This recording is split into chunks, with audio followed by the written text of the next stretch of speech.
الحمد لله رب العالمين والصلاة والسلام على سيدنا محمد صلى الله عليه وسلم وعلى آله وأصحابه أجمعين آمين. Mes frères, mes sœurs en islam, salam alaikum wa rahmatullahi ta'ala wa barakatuh. Toujours avec la sira prophétique, le module 5, l'expansion pacifique de l'islam, et c'est le chapitre 3, l'appel à Dieu subhanahu wa ta'ala. Sachez mes frères et mes sœurs que j'ai fini le chapitre, mais quand même je vais rajouter quelque chose à ce chapitre comme annexe pour revenir à un point que je trouve très important. Peut-être certains parmi vous vont penser la même chose, c'est la sincérité. Donc ça va être un retour sur le point qu'on a vu et qui est la sincérité. La question qui se pose, quelqu'un qui veut appeler à Dieu subhanahu wa ta'ala.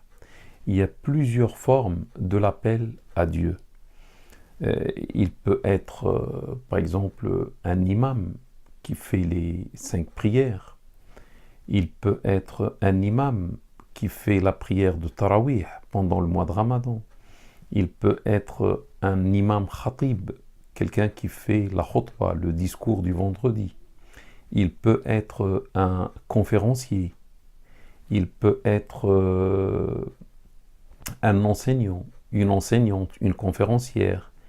Il peut être un auteur qui écrit des livres, etc. pour appeler à Dieu subhanahu wa ta'ala. Et ou d'autres formes. Donc, est-ce que celui-ci ou celle-ci peut prendre un salaire pour l'appel à Dieu subhanahu wa ta'ala et pour des choses qui relèvent de l'adoration de Dieu? Donc, le fait de prendre un salaire, est-ce que ça touche au fait de la sincérité? Est-ce que ça enlève la sincérité de l'acte? Et lorsque j'appelle à Dieu et je prends un salaire, est-ce que mon acte, l'appel à Dieu, est toujours pour Dieu, sincère pour Dieu subhanahu wa ta'ala, ou ça devient pour le salaire? Ça veut dire qu'il n'y a plus de sincérité et l'adoration ne sera pas agréée. Donc le but de cette annexe, c'est le fait de prendre un salaire, est-il compatible ou pas avec l'appel à Dieu subhanahu wa ta'ala? Annule-t-il l'adoration et le salaire auprès de Dieu subhanahu wa ta'ala? C'est ce que j'ai voulu apporter comme lumière, parce que certains frères ou certaines sœurs qui veulent faire des activités au sein des mosquées ou en dehors des mosquées pour enseigner, pour appeler à Dieu, peuvent être freinés par la notion de la sincérité. Est-ce que le salaire enlève la sincérité? Est-ce que le salaire s'oppose à l'idée même de la sincérité et que le travail soit pur pour Dieu subhanahu wa ta'ala? Sachez mes frères et mes sœurs qu'il y a 2 avis. Le premier avis interdit le salaire pour l'appel à Dieu subhanahu wa ta'ala, et là on trouve les Hanafites et les Hanbalites. Et sachez qu'il y a un autre avis qui autorise cela, et c'est les Malikites et les Shafi'ites. Donc les Malikites et les Shafi'ites autorisent le salaire pour l'appel à Dieu subhanahu wa ta'ala, et on va voir lorsque je vais parler du premier avis qui interdit, on va voir que le deuxième avis des Malikites et Shafi'ites va devenir avec le temps un avis majoritaire. Je commence par les arguments du premier groupe. Les arguments du premier groupe, il y a un argument rationnel. Comment est-il possible de prendre un salaire pour une adoration obligatoire pour nous? Ça veut dire, est-ce que quelqu'un qui va adorer Dieu par un acte qu'il va faire pour Dieu, on lui donne un salaire pour cela. Est-il convenable, quelqu'un qui fait par exemple la prière, on lui donne un imam qui dirige la prière, qui guide la prière, lui, il prie Dieu, il adore Dieu par sa prière. Mais comment est-il possible ou concevable de le payer pour son adoration de Dieu subhanahu wa ta'ala? Normalement, il adore Dieu. S'il est imam, bon, lorsqu'il dirige la prière, il fait sa propre prière aussi. Et sa propre prière est obligatoire. Donc, comment on va le payer pour une obligation? Ça n'a pas de sens normalement. La même chose. L'autre argument rationnel, c'est apprendre les sciences aux autres, enseigner les sciences aux autres a un but. Le but, c'est la propagation de la science, c'est l'expansion de la science, c'est la diffusion la plus large de la science. Mais prendre un salaire annule en quelque sorte cela, ou bien réduit la marge, ou bien s'oppose à la diffusion. Parce que prendre un salaire, normalement, si on demande aux gens de donner un salaire, les gens, pour qu'ils apprennent, les gens ne vont pas donner le salaire pour apprendre la science. Et ce salaire va les freiner en quelque sorte à apprendre la science.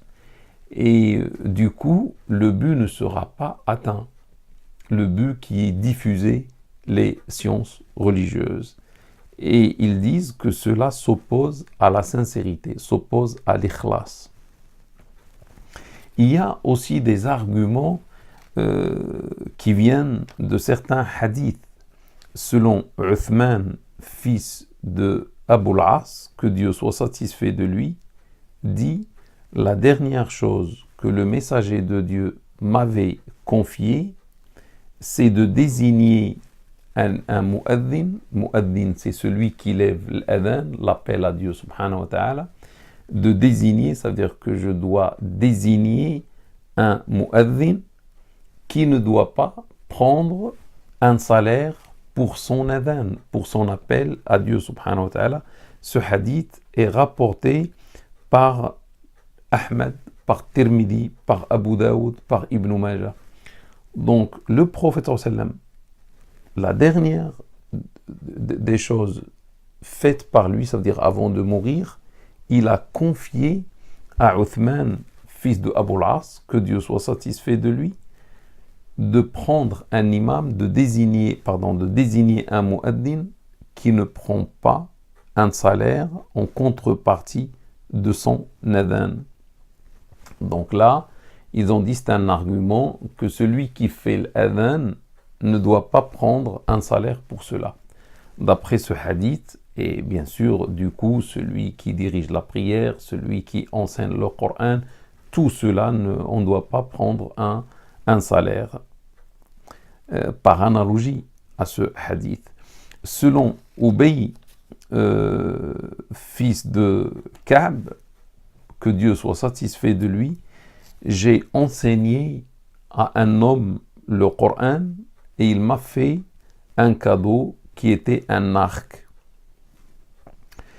Et j'ai cité cela au prophète sallallahu alayhi wa sallam et il m'a dit, si tu le prends, tu prendras un arc de feu, c'est-à-dire d'enfer. Et je l'ai rendu, rapporté par Ibn Majah, mais ce hadith est coupé, un hadith munqati', c'est un hadith coupé. Il y a un autre hadith sur Ubada, que Dieu soit satisfait de lui, qui dit la même chose. Comme quoi il a enseigné à des hommes le Coran, ils lui ont donné un cadeau, c'est un arc, et il lui a dit la même chose, sachant que Ubada s'est dit qu'un arc, c'est pas un salaire, c'est pas de l'argent, je peux le prendre et comme ça, avec ça, je vais combattre sur le sentier de Dieu subhanahu wa ta'ala. Et le prophète sallam lui a dit comme quoi c'est un arc de feu. Ça, c'était comment dire, quelques-uns parmi les arguments sur lesquels se sont basés ceux qui ont interdit de prendre un salaire et qui sont bien sûr les Hanafites et les Hanbalites. Sachez aussi que les Hanafites récents, il y a les Hanafites premiers qui ont interdit, mais les derniers, parmi eux, les plus récents, ont autorisé le fait de prendre un salaire pour les adorations religieuses, et tout cela, ils l'ont justifié pour le fait de pérenniser ces adorations, pour que ces adorations existent et restent sur terre, parce que si on ne donne pas un salaire pour ces adorations, il n'y aurait plus d'adoration sur terre, parce que depuis longtemps, il n'y avait plus les aides ou les dons ou les salaires qui venaient pour les gens de la science de la part de la caisse de l'État musulman. Comme il n'y a plus ces aides, du coup, les gens vont quitter ce travail et du coup, il n'y aurait plus d'adoration sur terre. C'est pour cela ils ont autorisé le fait de prendre un salaire pour qu'il y ait toujours ces adorations, quelqu'un qui est à la mosquée ou autre, ou à l'école coranique qui enseigne le Coran ou autre. Parce que sinon, il n'y aurait plus des gens qui font cela. Les Hanbalites ont dit, donc on a vu le retour ou le changement chez les Hanafites. Les Hanafites récents autorisent, comme les Malikites et les Shafi'ites.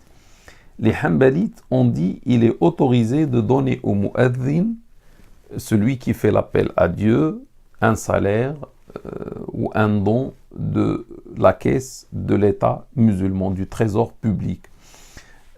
Si on ne trouve pas un volontaire, dans le cas où on ne trouve pas un homme volontaire qui va faire l'adhan, à ce moment-là, c'est autorisé de donner du trésor public ou de la caisse de l'État pour quelqu'un qui va nous faire l'adhan.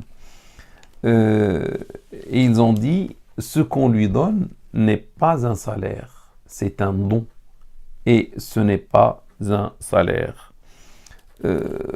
Chez les Hanbalites aussi, on trouve l'idée, on peut donner un salaire, on peut prendre un salaire s'il y a le besoin ou s'il y a la pauvreté. C'est-à-dire si celui qui va faire ce travail a les moyens, etc., ce n'est pas la peine de lui donner ce don ou ce salaire, mais si il n'a pas les moyens, s'il est pauvre, à ce moment-là, c'est justifié de lui donner un don ou un salaire.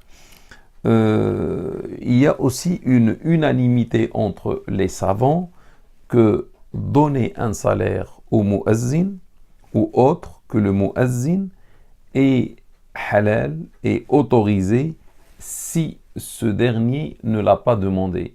Ça veut dire si le muazzin ou un autre qui appelle à Dieu subhanahu wa ta'ala ne demande pas un salaire, et ce sont les gens ou l'État qui lui donnent ce salaire, là, ce n'est pas haram. C'est-à-dire, pour eux, ce qui est haram, pour certains, ce qui est haram, c'est lorsque la personne même qui fait l'appel à Dieu demande un salaire ou négocie un salaire. Donc là, c'est l'avis de ces deux qui ont interdit, les Hanafites et les Hanbalites, et vous avez vu l'évolution. Les Hanafites derniers ou récents ont autorisé, les Hanbalites autorisent aussi dans certains cas. C'est lorsqu'il n'y a pas un volontaire ou lorsque celui qui va faire l'appel à Dieu subhanahu wa ta'ala, dans le cas de l'adhan, est un pauvre. Je passe aux Malikites et aux Shafi'ites. Les Malikites ou les Shafi'ites, c'est l'autorisation du salaire. Le salaire est autorisé soit pour l'adhan, l'appel à la prière, soit pour l'enseignement du Coran ou autre. Et leur argument, c'est que selon Ubay, fils de Ka'b, ou pardon, les Malikites et les Shafi'ites ont donné une réponse aux deux hadiths de Ka'b ou Ubada, que Dieu soit satisfait d'eux. Ils ont dit que cela est un cas particulier, est un cas spécial pour ces deux. Parce qu'il est probable que le prophète sallam savait que Ubay ou bien Ubada faisait cela d'une manière pure pour Dieu subhanahu wa ta'ala. Et le prophète sallam a trouvé désagréable qu'ils prennent une compensation. Parce qu'il savait que Ubay, fils de Ka'b, ou Ubada, a fait ce travail, enseigner le Coran uniquement pour Allah. C'est-à-dire, il n'y avait pas l'intention de prendre avec cela un salaire. Donc, le prophète sallam a trouvé en quelque sorte que c'est désagréable de prendre une compensation. Donc, en tout cas, ça reste une affaire particulière ou spéciale pour Ubay, fils de Ka'b ou Ubada. Et du coup, les Malikites et les Shafi'ites ont dit que cette interdiction ou cet ordre qui se trouve dans ces hadiths, on peut le prendre pour le côté désagréable et non pas haram, ou bien pour le mandoub et non pas obligatoire. Lorsque le prophète a donné un ordre là, ça signifiait un mandoub et non pas une obligation, c'est-à-dire de ne pas prendre. Ou si on prend l'interdiction, on ne va pas dire c'est interdit comme quoi c'est haram, mais l'interdiction signifie c'est désagréable de prendre ce salaire. Sachez que certains même ont dit que tous les hadiths qui interdisent le salaire pour quelqu'un qui appelle à Dieu subhanahu wa ta'ala sont des hadiths faibles. Comme l'imam Al-Qurtubi, dans son livre d'exégèse, il a dit que tous les hadiths dans ce domaine sont faibles. Et bien sûr, le Qurtubi c'est un malikite et on sait que les malikites autorisent cela. Je fais remarquer aussi que l'imam Malik a trouvé désagréable pour l'imam de prendre un salaire pour le fait de diriger la prière uniquement. C'est-à-dire, s'il fait l'appel à la salat, l'adhan, il n'y a pas de problème chez l'imam Malik. Celui-ci, il peut prendre parce qu'il fait l'adhan. Mais s'il fait que la prière seul, il dirige seulement la prière, l'imam Malik a trouvé que cela est désagréable. Mais il n'a pas dit que c'est haram. Et il dit, si le salaire vient de la caisse de l'État, ce n'est plus désagréable. C'est-à-dire, ce qu'il a trouvé désagréable, que les fidèles ou les prieurs payent le salaire de leur imam. Ça, c'est désagréable, sauf s'il fait l'appel à la prière aussi. Et je reviendrai sur cela pour expliquer là où il y a un petit problème, et je vais montrer, Inch'Allah, que cela normalement ne pose pas de problème. Je vous donne rapidement les arguments de ceux qui ont autorisé, ça veut dire les Malikites et les Shafi'ites. Il y a un hadith de Abdullah, fils de Abbas, que Dieu soit satisfait de lui, qui dit comme quoi un groupe de compagnons qui étaient dans une expédition envoyée par le prophète sallam sont passés par une tribu. Et le chef de la tribu était souffrant. Il était empoisonné car il a été touché soit par un scorpion ou par un serpent. Donc, l'un des compagnons lui a fait une ruqya. Et la ruqya, c'était par la lecture de l'Fatiha. Ce chapitre coranique, le premier chapitre coranique dans le livre du Coran, Al-Fatiha. Et subhanallah, l'homme a retrouvé sa bonne santé et il s'est levé comme il n'a jamais souffert d'un mal. Et il leur a donné il lui a donné un nombre de brebis en contrepartie de cette ruqya. Ils ont posé la question au prophète sallallahu alayhi wa sallam à propos de ces brebis. à propos est-il halal de prendre un salaire pour la récitation du Coran? Parce que qu'est-ce qu'il a fait? Il a récité le Fatiha, c'est tout. Est-ce qu'il doit prendre pour cette récitation un salaire? Le prophète sallallahu alayhi wa sallam a dit: Inna ahaqqa ma akhadtum alayhi ajran kitabullah. La chose où vous avez le plus, ou pour laquelle vous avez plus de droit de prendre un salaire, c'est le livre de Dieu, rapporté par l'imam Bukhari. Donc vous voyez, les autres hadiths, c'était rapporté par Tirmidhi, par Abu Daoud, par Ibn Majah, mais il n'y avait aucun hadith rapporté par Muslim ou Bukhari, dans les hadiths qui interdisaient. C'est pour ça certains les ont qualifiés de faibles même. Par contre là, c'est un hadith rapporté par l'imam Bukhari, et le prophète sallallahu alayhi wa sallam dit: la chose pour laquelle vous avez plus de droit de prendre ou de recevoir un salaire, c'est le livre de Dieu subhanahu wa ta'ala. Ça veut dire, si on récite le Coran, on peut prendre un salaire. Dans une version de ce hadith, le prophète sallallahu alayhi wa sallam leur a dit: قد أصبتم اقتسموا واضربوا لي معكم سهما. Vous avez raison, c'est-à-dire de ce que vous avez fait, vous avez raison. Partagez, ça veut dire ce que vous avez reçu, et fixez pour moi une part avec vous. Unanimement authentique, ce hadith est rapporté sur Abu Saïd al-Khudri, sur Abu Saïd al-Khudri, que Dieu soit satisfait de lui. Donc le prophète sallam, dans ce hadith unanimement authentique, Bukhari et Muslim, leur a dit: ce que vous avez fait, vous avez raison de le faire. Et même quand vous partagez le nombre de brebis, fixez pour moi avec vous une part. Ça veut dire même le prophète sallam va prendre une part de cela pour cette récitation coranique, ce qui signifie qu'il n'y a aucun problème à prendre un salaire pour la récitation coranique.